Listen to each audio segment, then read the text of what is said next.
their useless ploy, occupied by your friends and their failed attempts to make amends. We've got plans for our future, but they're a little far-fetched. I'm being dragged away, my soul, take me home. I don't wanna go home, 'cause I'm already here. I'm here, my soul is here.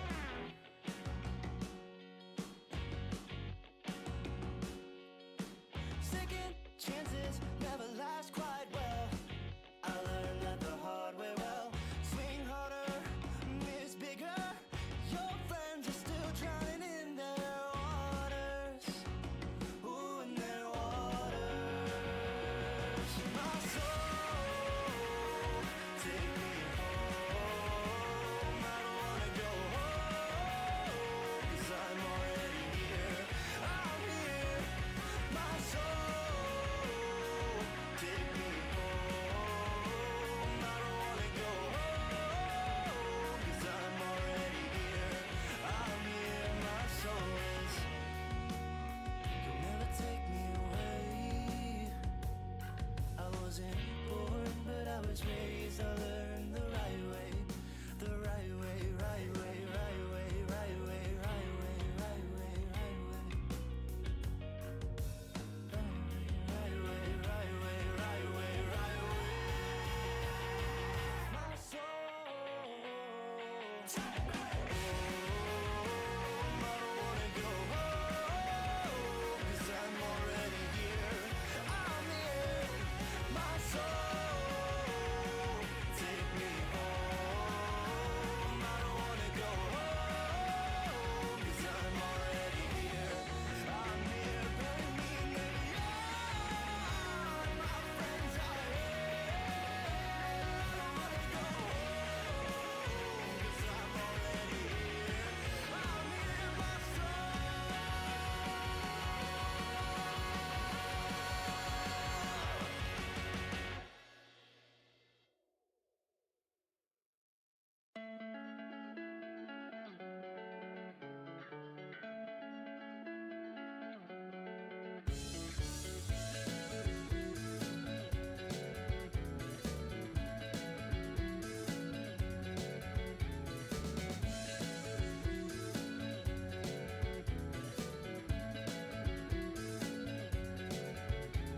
We run away, we make mistakes, we don't look back on yesterday. But I love you and you love me. Just let things go and you'll be free. With all the daydreams, am I so crazy to think that maybe your heart's worth saving? Come along with me, hey, I'll show you the world you've got to see. Oh, all the birds and the butterflies hanging out by the ocean side, and all the words that are in my head, they make me feel like I'm undead.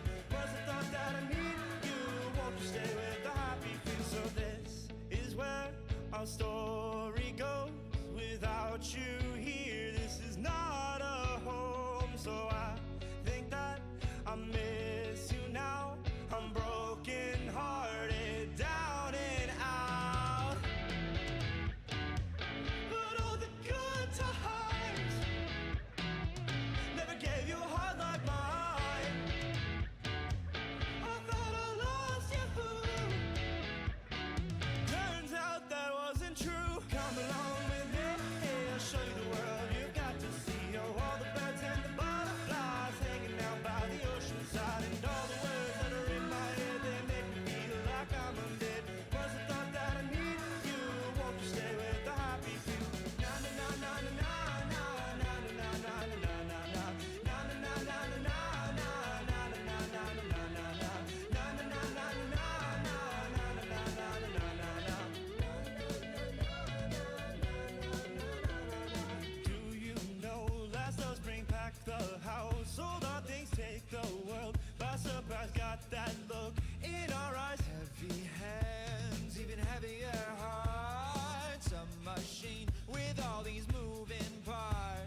Alrighty, Boat of FooL, capital L. We here. Let's bring this down a little bit. It is the review stream. We're doing the Sinners review finally. I've been wanting to watch this. So yeah, finally got to it, and we're gonna get into it. If you liked any music you heard, it's been on the screen, so feel free to follow any artists. And yeah, and as always, before we get into it, we're gonna go ahead and get into the trailer, and then we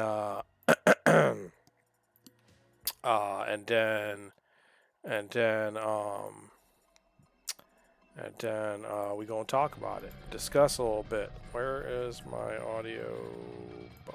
There we go. Okay, let's go ahead and pull this up. Let's pause this real quick, and then let's go ahead and bring up the trailer.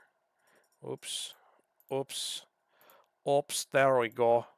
All right, ladies and gentlemen, Sinners trailer, and then we're gonna discuss and review.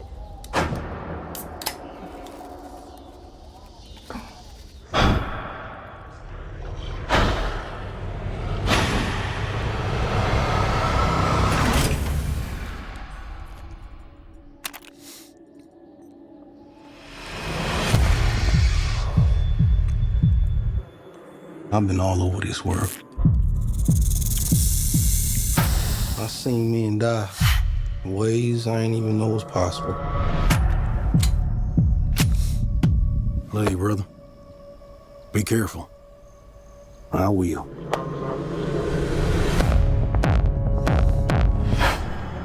With all the things that I seen. Yeah. I ain't ever seen no demons, no ghosts, no magic. Till now. Now get back inside.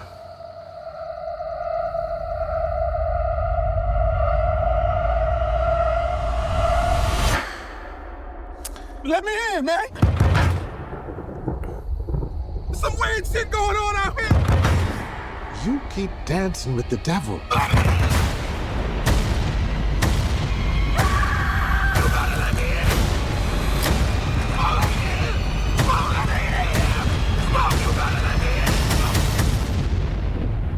in. One day he's gonna follow you home.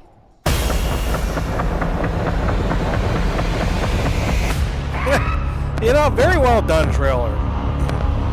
Very well done.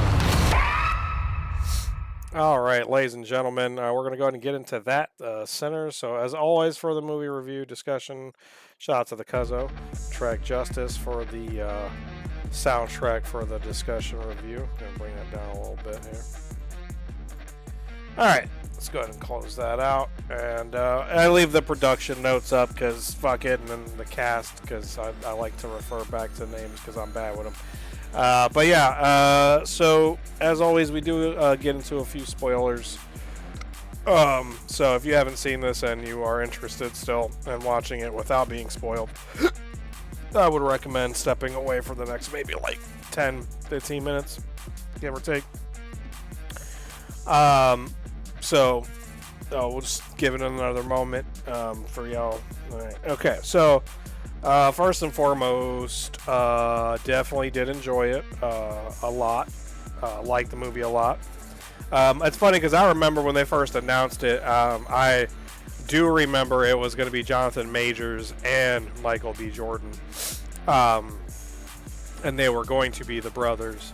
But due to his issues, Jonathan Major and his legal issues, I guess he got pulled out, and then they were like, well, fuck it, we'll just make Michael B. Jordan the same, play the character, both characters, which it works out. He does a great job of differentiating himself as two different, people, even though it's him.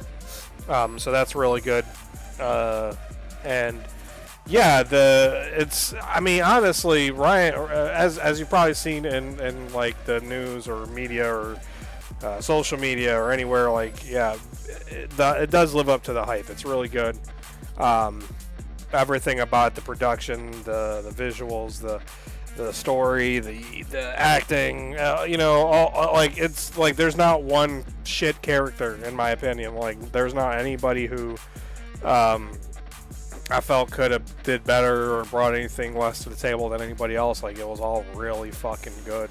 Ryan Coogler is my man's is on a tear right now. I mean, he's just putting together just great film after great film. Like honestly, like props to him because just a very well done film by him and those all around him in this. So as the trailer, you know, kind of shows you a little bit. I mean, then again, honestly, the trailer doesn't really give you too much. It does give you, you know, some general concept of like there's something different going on there, something weird, you know. And then one of the other trailers, you do kind of get more of like some type of demonic vibe or something, or you know, vampires, which that is the case. Spoiler alert, which I guess that was shown in one of the trailers, but yeah, there are like some type of vampire basically, and yeah, they definitely did a cool take on them. I love what they were doing with the eyes. Like, they kind of go from like almost a opaque, filmy look to almost cataract to the red that you may have seen in one of like the stills or trailers. Because there's like two trailers really. The first one I showed here, and then there's the second trailer that shows a little bit more. And I'm pretty sure there's a picture of Haley Steinfeld basically like bloody and, you know, creepily smiling and everything. So and like it's funny because going into it you wouldn't even really know until, you know, you would think it may have been even something else until you kind of, you know, see the main vampire guy, his introduction. Then you're kind of like, well, that's interesting. But yeah, overall, I mean, you're following the main character, well, one of the main characters, which is obviously, well, not obvious, but the brother's cousin, which is Miles Canton, Sammy. Sammy is their cousin. He's, you know, the musician. And the funny thing about it is, like, the movie, it does heavily rely on music in a sense of, like, the theme, and kind of what almost brings these vampires to their party, or, well, really it's a bar, like almost like kind of like a speakeasy type deal, but mainly just for, you know, black people, by the Smokestack Twins, which is, you know, funny because, you know, they're like, they come back, they've been away in Chicago, they come back, and that's what they want to do, is they want to start, you know, this, you know, what they call a juke, they call it, which is basically just, you know, a bar where they, you know, can get crazy, you know, dance, drink. There's also, you know, cards being played and dice and stuff. So, you know, and they want to do it for themselves, obviously, to make money, but also for them, you know, and not just what they call the white folk. So yeah, it has a lot of that, as you've seen, or as it's been mentioned, Jim Crow era stuff, and, you know, and they kind of really show you the times and kind of give you a perspective from their end. But all overall, like, just a really cool movie, like really fucking cool vibes throughout the whole thing. And like I said, the acting, honestly, the guy who played Sammy, he fucking killed it. And I don't know if he was actually singing, but I kind of feel like he was. And homie can sing for sure. Like, it was pretty wild. And I just was kind of in awe, like, damn, like, this guy fucking kills it. Like, he is really, really good.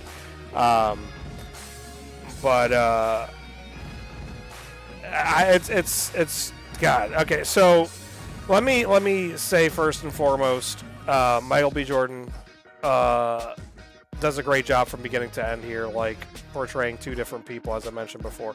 What I like they did is kind of immediately they show you the differences between the two in the beginning, you know, of the movie. Smoke being the more militant brother, like more serious business guy, get it done, you know, where Stack is kind of a little bit more carefree, but also trying to get it done. and see what their kind of their history there in that town is, because they're coming back from being gone for a few years. And I didn't expect Haley Steinfeld's character to be what she was. She's Stack's ex-girlfriend, as you see on the screen, duh. But her introduction, like her lines and everything, the way she delivered them, she killed it. Like, she killed it. She honestly definitely deserves a little credit on this. Like, she did a great job as well with her character. But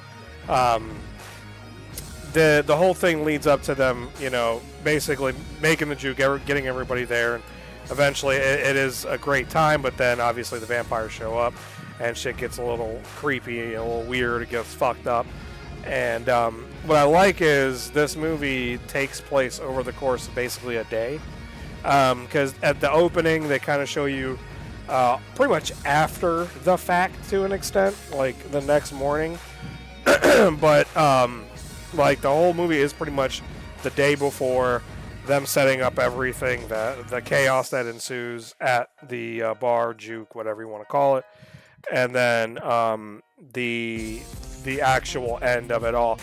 Now, so I'm going to get into some heavy spoiler things because I thought it was really interesting. So what they did to kind of tie everything together. So initially, the brothers buy this place from a white guy, and he when they meet up, you can already kind of tell he kind of seems like a piece of shit. But they ask him like if he's a Klan or Klansman. He's like, oh, that doesn't exist anymore. And so, they kind of have a little quick exchange. Things get a little, almost heated. But eventually they purchase the place. And that's that. And for me, I was like, okay, that's that. Whatever. No big deal. But spoiler alert, turns around that, so after shits get crazy, the vampires show up. He starts turning pretty much everybody that's there, save for the lucky few that don't get turned. And he mentions it's kind of one of those hive mind things that once he bites you and turns you, he knows you, you know him, his history, blah, blah, blah.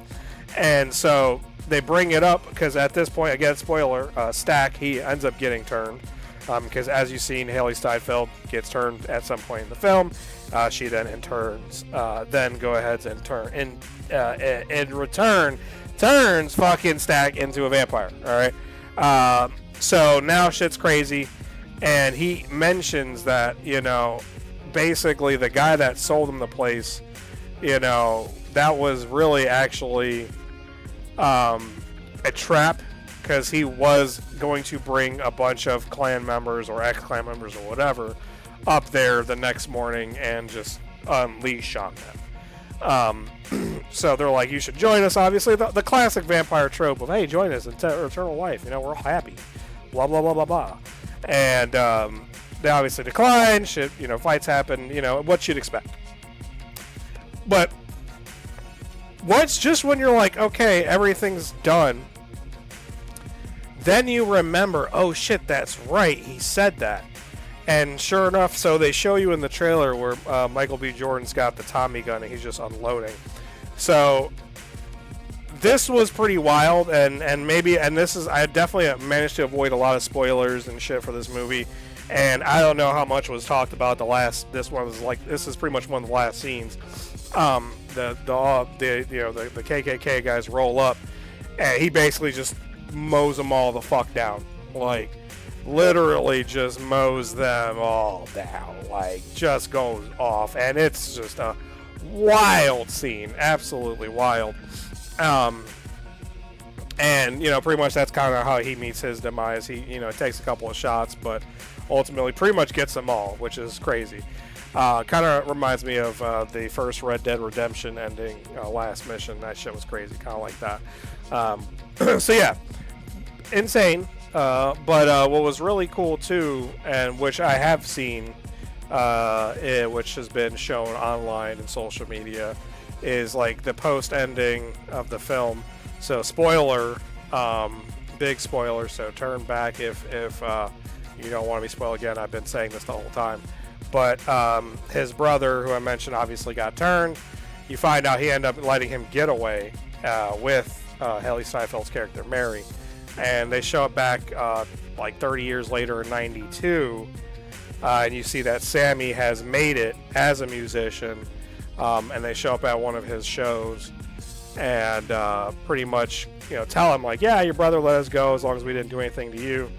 And so they kind of have a little, small discussion, and then he plays some music for them, and then he actually, mentions them. He's like, before everything started happening, that was like one of the best days of my life before the craziness went down. And Stack says pretty much the same thing. Like, that was his probably favorite day before now, because now he's a vampire. He can't see the sun anymore. He can't come out during the day. And so it was kind of interesting to see how they tied it all together at the end.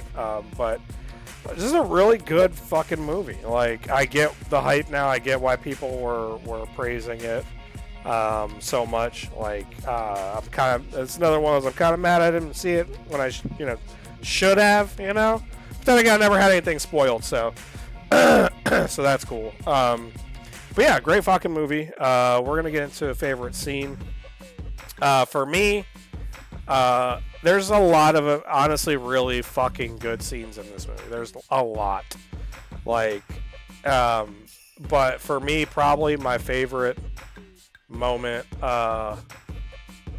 was the initial performance scene. There's so basically towards like the beginning / middle of the evening, Sammy finally gets to kind of show off his talent, and as he's playing, everybody's dancing, have a good time. They start showing like the evolution almost of music, and the song starts mixing into the different genres of the future, like hip hop and electronic and all that stuff. And it's just really cool also to see like because it goes through like all of it, like African music and everything, like just showing like how strong and powerful music can be, which is one of the big themes of the movie, really. So yeah, I just thought it was really well done, because also they shot like some of this for IMAX, and then some of it's like regular film, and like that scene, like it expands, and like you just see it all hits you, and it's beautiful, just so well done. And like that, just like I said, just the music, the dancing, the visual, that whole moment was just so well done. Yeah, so score for me, I'm probably gonna have to, honestly, I gotta give it a solid fucking 9. Yeah, a strong 9 for sure. Like, I don't know, like I can't really, actually I probably have to bump it up to a 10, because I can't think of anything I didn't like about this. So yeah, actually I give it a fucking 10. It's a 10 for me. Like, I can't think of a part of this I didn't like whatsoever. Like, I liked it from beginning to end. At no point did I feel like it was dragging. The effects that they did on some of these vampire, like the way they made them look, and the eyes, the music, just everything about it, like, just really well done. So top of the morning.